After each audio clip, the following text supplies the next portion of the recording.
c'est Sandra. J'espère que vous allez bien, que vous tenez le coup. Alors, aujourd'hui, j'ai envie de vous parler d'un livre, puis en même temps, j'ai envie de vous parler de ce qui se passe. Donc, c'est un petit peu compliqué de faire le choix, la part des choses. En fait, ce bouquin, je trouve c'est l'occasion de parler de soumission, ce livre. Donc c'est intéressant parce que ça colle bien avec la situation actuelle. La soumission née d'aucune femme de Franck Bouys.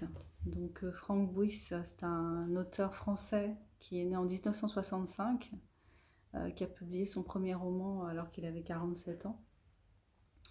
Et né d'aucune femme, ça parle d'une jeune fille qui s'appelle Rose. C'est une espèce de conte de fées enfin, on dirait un conte de fées qui aurait été écrit par Charles Perrault, par les frères Grimm et puis le Marquis de Sade en prime. Donc c'est assez malsain. Il y a un côté très très très très pervers dans cette histoire où Rose, donc cette jeune fille, est vendue par son père, car la famille est très pauvre. Donc l'idée qui germe dans la tête du père, c'est pas de faire travailler ses filles dans le champ ou, je sais pas, faire prospérer la propriété, mais c'est que les filles, ça sert pas à grand chose, parce qu'il en a quatre, donc quatre filles, ça sert pas à grand chose. Du coup, il va en vendre une, et là, elle va lui rapporter des pépettes. Donc il vend sa fille à un ogre, un, un type monstrueux qui a pour mère une femme monstrueuse. Donc on a l'ogre et la sorcière. L'ogre achète Rose et donc dans un premier temps, Rose est censée faire le ménage, s'occuper seule du château. Et puis au bout d'un moment, on va s'apercevoir, enfin, ce dont on se doutait dès le départ, hein, c'est que Rose, elle n'est pas là que pour s'occuper de la maison et que l'ogre a des projets pour elle. Donc Rose a été vendue, donc elle va se soumettre au destin qui est face à elle, parce qu'elle se dit que ses parents, s'ils l'ont vendue, c'est qu'ils l'ont abandonnée. Donc ils l'ont livrée aux mains de ces gens monstrueux, et donc elle doit subir son sort. Elle n'a pas d'autre endroit où aller, enfin elle n'imagine même pas qu'elle pourrait aller ailleurs. Il y a une espèce de prince charmant dans cette histoire, un prince charmant, un peu transparent, on va dire, extrêmement lâche. Donc c'est ça le prince charmant, inventé par Frank Bouys, et qui viendra jamais finalement vraiment au secours de Rose, sauf pour l'inciter à l'irréparable, c'est-à-dire au meurtre. Pour lui donner un instrument pour elle puisse tuer son agresseur. Mais même là, il ne réussira pas à vraiment la sauver, puisqu'elle passe d'une situation où elle est prisonnière à une autre situation, elle sera prisonnière d'une autre façon. Et puis entre-temps, l'irréparable a été commis, puisque Rose est tombée enceinte de son agresseur. Le but d'ailleurs c'était ça, c'était qu'elle tombe enceinte, puisque Rose, elle a été capturée finalement pour assurer la descendance de l'ogre.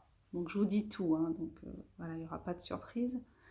Donc je trouvais ça intéressant de faire un parallèle avec ce qu'on vit actuellement, parce que Rose m'a fait penser à un film que j'ai vu il y a un petit moment, hein, un film qui est sorti en 1996 et qui s'appelle Freeway, et qui est une variation. Donc je dirais que Né d'aucune femme, ça fait un peu penser au Petit Pousset, à Hansel et Gretel.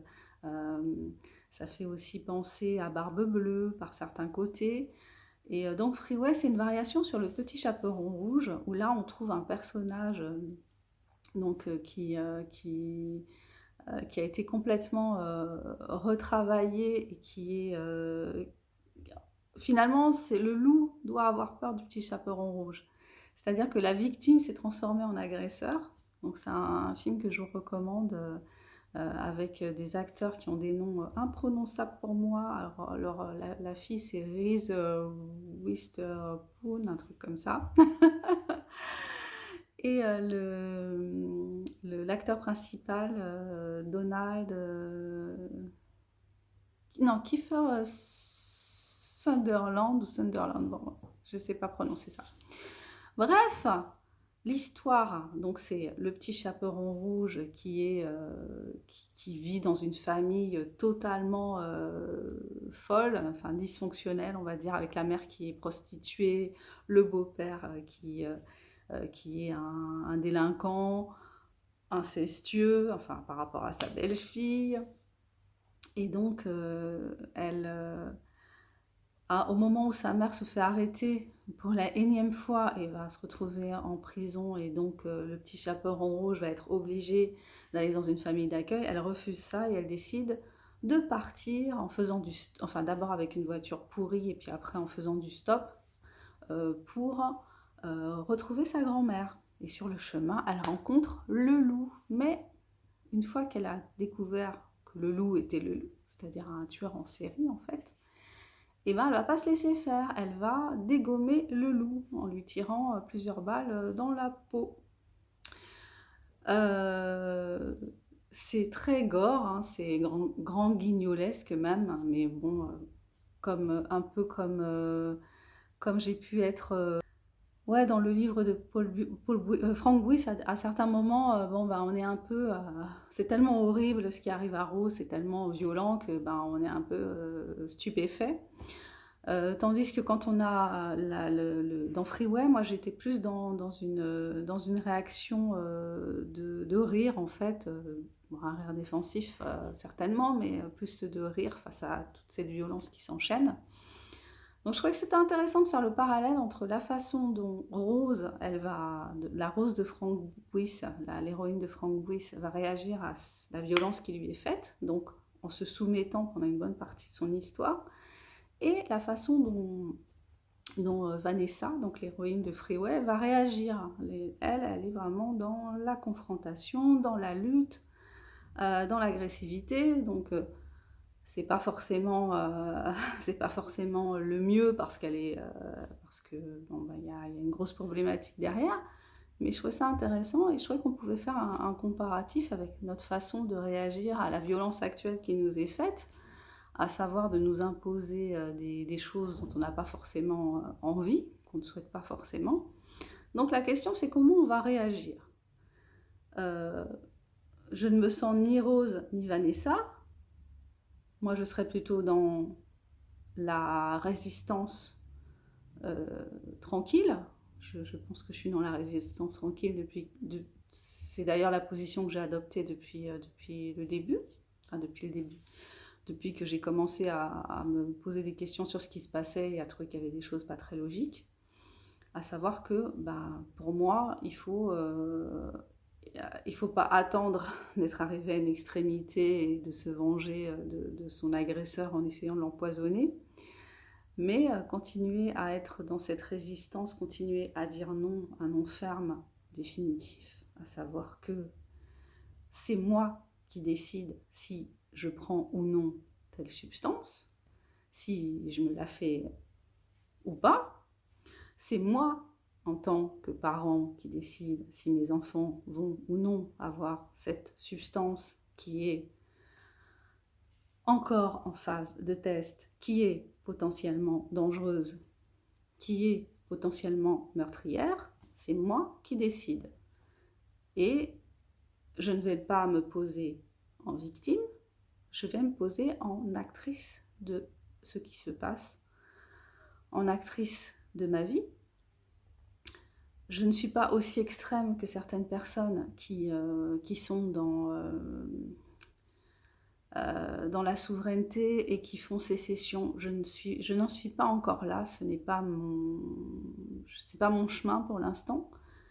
J'ai pas forcément envie non plus d'abandonner mon appartement, mon travail, enfin, je ne suis pas dans cette démarche-là, ou de retour à la terre, à la campagne, cultiver mes légumes, j'en suis pas encore là, j'en arriverai peut-être là, hein, mais non.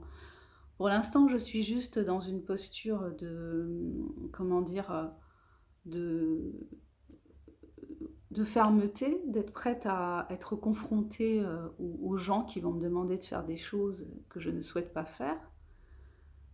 et je suis prête à tenir cette posture, en fait. Je ne me sens pas, je me sens au clair avec ça et tout à fait, disposée à tenir ma posture, à expliquer les choses, à expliquer pourquoi je pense comme ça, à donner des faits, à donner des arguments, à donner des sources. Donc il y a aucun souci là-dessus et je pense que voilà, on se on devient victime parce que, on devient victime parce qu'on on choisit de, comment dire?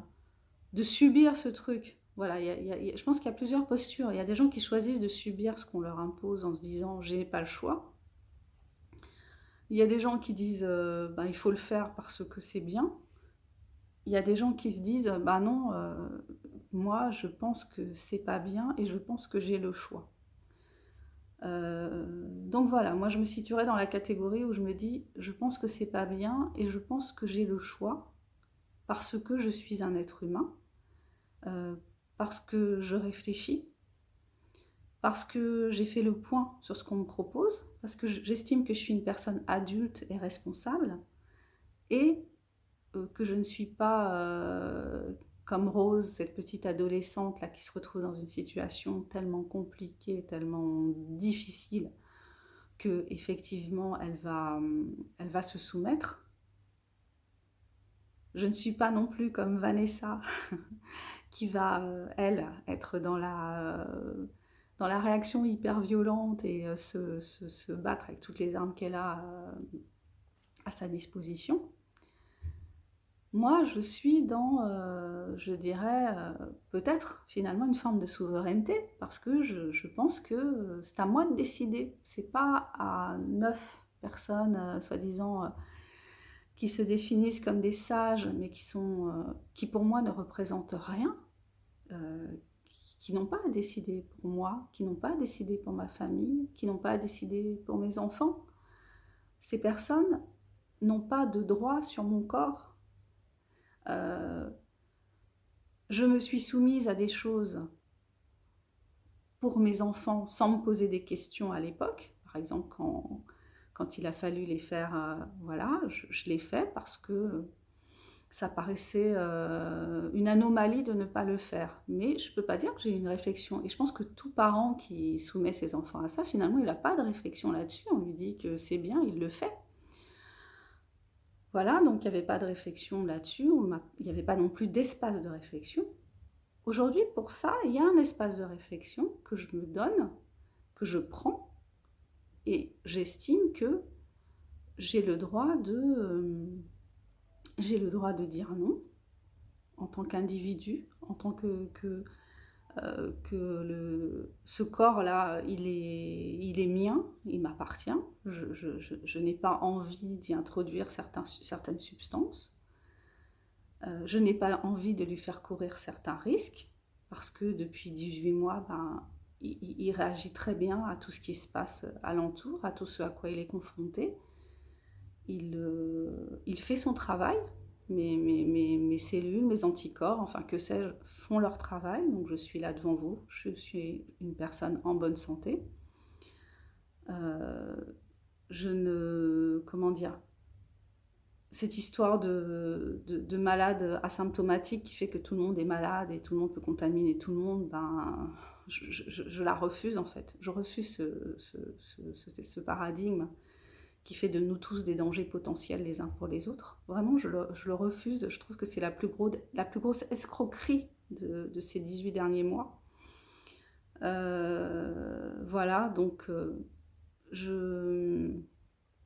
Enfin, c'est ce que m'a inspiré ce bouquin, en tout cas, aussi paradoxal que ça puisse paraître.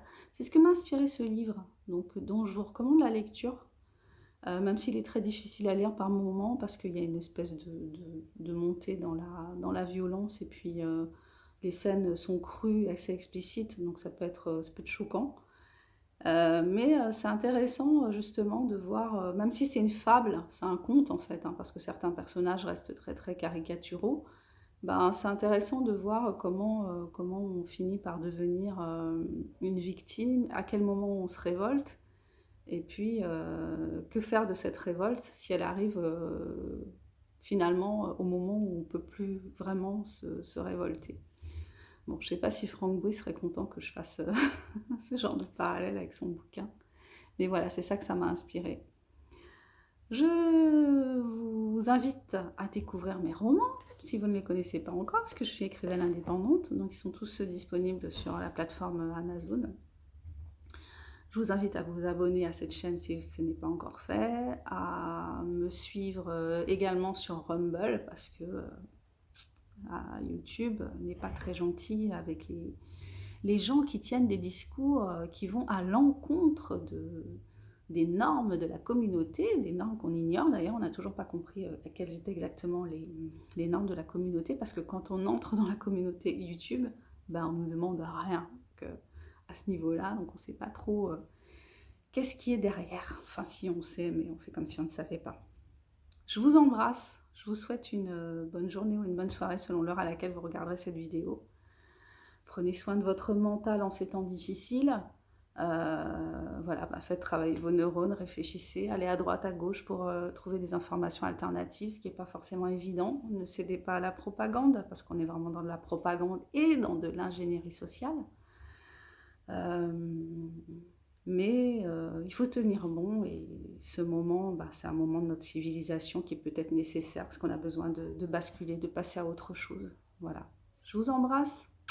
Ciao, ciao.